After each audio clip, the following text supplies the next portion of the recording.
Hi my lovelies, welcome back to our channel Story Hub, and let me hope this finds you well wherever you're watching from. Tonight I'm going to be telling you a story that has haunted the shores of Lake Victoria for generations. A story of forbidden love, broken vows, and a curse so deep it still whispers from beneath the waves. This is a legend of the Bride of the Lake, a love story that turned into an eternal wedding of the dead. So turn off the lights, put on your headphones, and whatever you do, do not answer if you hear the lake calling your name. The Bride of the Lake, a Ugandan tale of forbidden love and watery wrath. Kato, son of a humble fisherman, grew up on the shores of Lake Victoria. His father taught him the ways of nets, currents, and storms, warning him that the lake was generous, yet jealous. She gives fish to the faithful, his father always said, but she drowns the proud. Treat her as you would treat a woman you fear to lose. One twilight, while drawing in his nets, Kato had a song. It floated over the water, clear, sweet, and unearthly. He followed it into the reeds, heart pounding. There, bathed in silver moonlight, stood a girl, her hair smeared like wet silk. Her skin glowed pale against the shadows, and her eyes, they were dark as the lake's deepest trench. Her name was Nambi. From that night on, Kato's life was no longer his own. Their love bloomed in secret. Each night, Kato sneaked to the reeds, where Nambi waited barefoot on the damp soil. They whispered under the stars, their voices trembling with both joy and fear. He brought her small gifts, woven bracelets, roasted tilapia, beads from the market. She accepted each with a smile that could stop the waves. But sometimes, when he leaned closer, he noticed droplets clinging to her skin as though she had just stepped out of the water. Though the ground beneath her was dry, one night Nambi spoke with sorrow. Kato, you must not love me this way. I was promised to the waters before I ever drew breath. The lake will never release me. But Kato's heart was stubborn. If the lake wants to keep you, it must fight me. I would rather drown than live without you. Her eyes filled with tears, yet she kissed him all the same. When the moats swelled round and full, they could bear their hidden love no longer. In the heart of the forest, with only owls and shadows as witness, they joined hands and pledged themselves. Kato braided a ring from papyrus reeds and slipped it on her finger. Nambi whispered vows that made the night air shiver. Their lips met, sealing the forbidden bond. And from the distant lake came a single low boom, as if struck by unseen drum. The reeds bent, though no wind blew, and the water stirred. The elders in the village woke unease, muttering, "The lake is restless tonight." That same night, clouds thickened over the horizon, and the air grew heavy, pressing against the lungs. Fishermen tethered their boats, but still the lake rose. Waves slapped the shores, higher and higher until they swamped canoes and dragged nets into the depths. Thunder cracked. The lightning showed a figure rising from the water. It was Nambi, yet not Nambi. Her hair streamed like black rivers. Her skin glowed with cold light, and her eyes blazed with fury. A veil of foaming waves clutched her, and her voice was no longer a song but a loa. Kato, you stole what belongs to me. Now the lake will take you. Kato ran through the village as the waters surged after him. Walls of black liquid smashed hearts and sweeping, screaming voices away. He stumbled into the forest, calling Nambi's name. For a heartbeat, he thought he saw her again. The girl he loved, not the bride of the lake. She reached for him with trembling hands. Kato, forgive me. But when he touched her, his fingers met only cold sprays. The water rose around his ankles. his wrist, his chest. He gasped one final prayer before flood swallowed him whole. At dawn, the waters receded as if nothing had happened. The sun shone clear on flattered huts, drowned fields, and broken nets. Kato was never found. The villagers whispered that the lake had claimed him, not as prey, but as a groom. For nights after, fishermen they saw two figures standing hand in hand upon the waves, a man and a woman. Their faces were blurred, shifting like reflections, but their shadows stretched along across the water. From that day, the elders warned, "Do not plead your hearts by the water's edge. The lake listens, it is jealous, and it remembers." Young couples who defied the warning sometimes vanished. Their boats were found drifting empty, their footprints ending abruptly at the shore. And on nights when the moon bleeds red, travelers hear soft weeping along the reeds. If you answer the cry, they say, the water rises silently behind you and you are never seen again. Thus the story of Kato and Nambi lingers, half love, half curse. Some say it was true, others call it a tale to keep the young caution. But on stormy nights, when the waves crash hard against the shores, one truth remains: the lake does not share what it calls its own, and the forbidden love once awakened never truly drowns. The villagers thought it ended with Kato's drowning, but love leaves echoes, especially love torn from the living by force. On the 17th night after his disappearance, a girl named Nakato, Kato's sister, dreamed of him. He stood dripping at the end of her bed, eyes hollow, whispering. The vow was never finished. She waits beneath. Nakato woke screaming, her sheet soaked as though she'd been dragged into the lake herself. That season, every dawn brought a strange mist over the water. It clung to the shore long after sunrise. Fishermen said their oars moved sluggishly as though pulling through the unseen hands. Some saw they heard laughter, Nambi's laughter, sweet and cruel, echoing across the waves. The elders ordered no boats to leave at night, but hunger drove the desperate to defy them. Few returned. Those who did not spoke of the veiled figures riding the surface of the lake, trailing lilies that bled red instead of white. During one such dawn, a herdsman saw a woman swaying on the shore. Her veil fluttered, her feet barely touching the sand. At first, he thought it's a grieving widow, until she raised her hand. Her eyes glowed like the moon on water, and her face shifted, half Nambi, half something drowned. She sang a wedding song, soft and broken. The headsman's heart thumbled with unnatural longing. He stumbled forward, ready to take her hand, but before he touched her, the waves surged up and swallowed him. When villagers searched later, all they found was a trail of wet footprints ending abruptly at the reeds. Weeks later, children playing by the lake ran home screaming. They had seen a man standing knee-deep in the shallows, calling their names. It was Kato, or something wearing his face. His skin was pale, his eyes glistened, and strands of water weed clung to his lips. When mothers rushed to pull the children away, the figure smiled sadly and whispered, "I only came to say she is still waiting."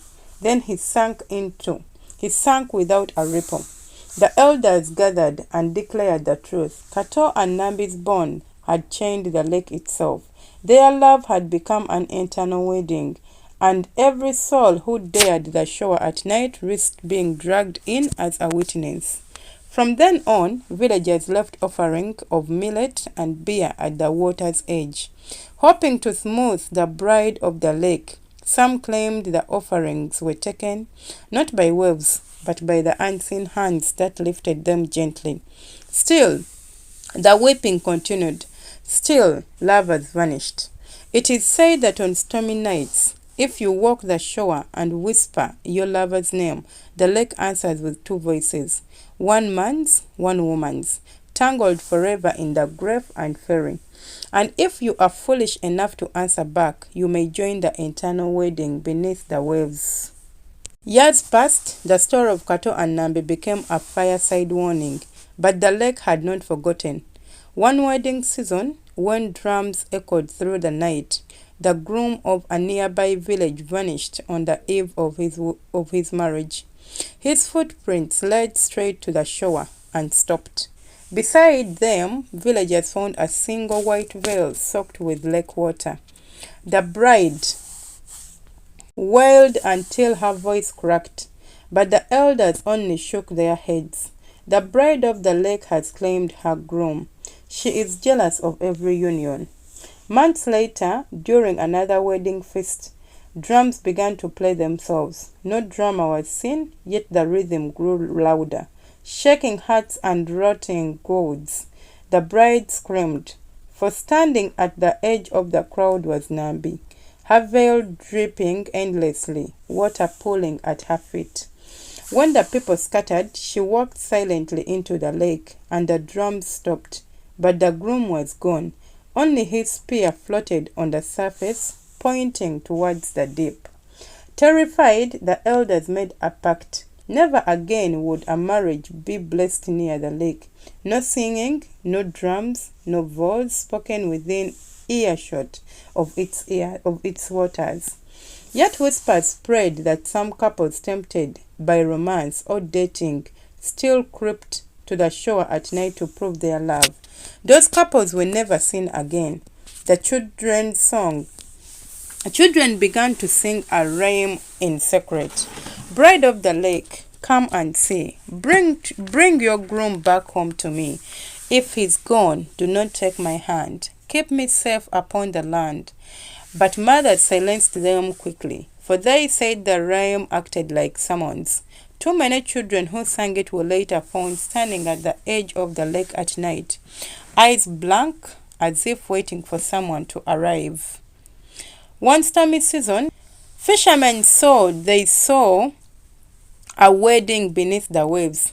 Through the churn of water, they glimpsed hundreds of shadowy figures in a circle. Dancing slowly in the center stood Nambi in her veil. Beside her, Kato, pale and silent.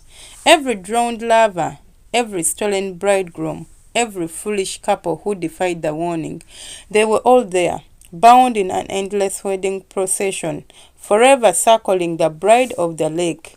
When one fisherman landed too far over his cannon, a hand reached up and almost pulled him down. He returned with his hair turned white overnight. Even today, elders warn, when the lake grows too still, when the moon burns red, you must not look too long at its surface.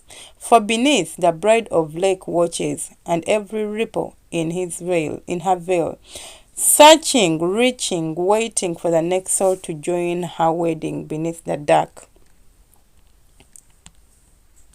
Generations passed, the story of Nambi and Kato became little more than a fireside tale told to frighten children. But the lake never forgets. One evening, university students from Kampala came camping near the water. They had heard the legend and laughed at it, daring each other to spend the night by the shore. At midnight, one of them, a girl named Sarah, wandered close to the reeds. She claimed later she saw a bride's veil drifting on the surface. Though no wind stirred, drawn by unseen pull, she stepped into the water before her friends dragged her back. When they asked why, she said, "Someone was calling me." "A man's voice," he said. "Nambi is waiting." Another student tried to record the lake with his phone, mocking the superstition, but when he played the footage back, the screen showed two shadowy figures standing on water, hand in hand. The audio contained faint weeping, and then clear as day, a woman's whisper, "Will you marry me? Will you marry me?" That student dropped the phone in terror. but when they retrieved it, the device was waterlogged, though it had never touched the waves. Some months later, during a lakeside music festival, the moon turned blood red as drums pounded and couples danced. The sound of the unseen drumline rose above the music. The rhythm was ancient, haunting, familiar only to the elders who still remembered the warnings. People froze as the water near the stage began to chin. In the foam, a veil appeared, spreading wider and wider. Some saw, they saw faces beneath it, pale and distorted, mouths open in silent screams. The festival ended in chaos. Several couples were never found afterwards. Their tents remained, their belongings untouched, but their footprints ended at the water's edge. An old historian researching the legend told journalists, the bride of the lake is not a story. It is a covenant. Every vow made in defiance of the water adds another ghost to her wedding. And as long as people fall in love, she will never lack guests. Even now, travelers by the shore whisper that they hear wedding songs in the night, carried on the wind. Some see candles floating on the waves, lit though no flame should survive. And when couples walk too near the water, they often feel a tinge at their ankles, as though cold, unseen hands are reaching up to pull them in. The bride of the lake is patient. Her veil spreads wider each year, and her eternal wedding is far from over. Years after the festival disappearance, a phenomenal investigator named David Mwanga arrived at the lakeside village. He had heard whispers of the bride of the lake all his life, but he believed the legend could be explained. A trick of the mist, local superstition, nothing more. With cameras, audio recorders, and a boat, he announced he would spend a night on the lake. To prove there was nothing to fear, the villagers begged him not to. The elders refused to speak to him after he laughed at their warnings. Only one old woman whispered as he passed, "When she looks at you, do not answer. If you answer, you are hers." That night, David rowered out to the center of the lake. The water was calm, reflecting the stars for hours.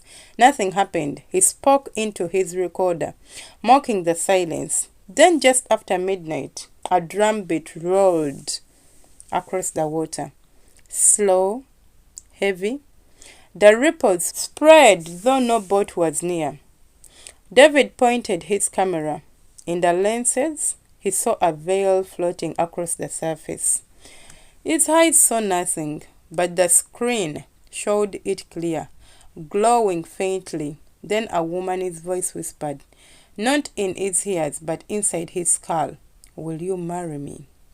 Will you marry me?" Mist rose. The water around his boat thickened, clinging like oil. Out of it stepped a woman in a wedding veil, Nambi herself. Her dress was torn, dripping endlessly, her face shifting between beauty and decay. And besides her, holding her hand, was Kato, eyes hollow, mouth twisted in sorrow, but did not walk on water. The water carried them, lifting like a stage beneath their feet. David's camera shook as he whispered, This is real." The woman's head tilted. She smiled. "You answered." The boat cracked violently. Hands pale and bloated rose from the depths, grasping the edges. Dozens of faces appeared beneath the surface. All the missing grooms, the lost couples, the drowned lovers circling, dragging the boat down. David screamed as the camera slipped from his grasp, sinking into the black water.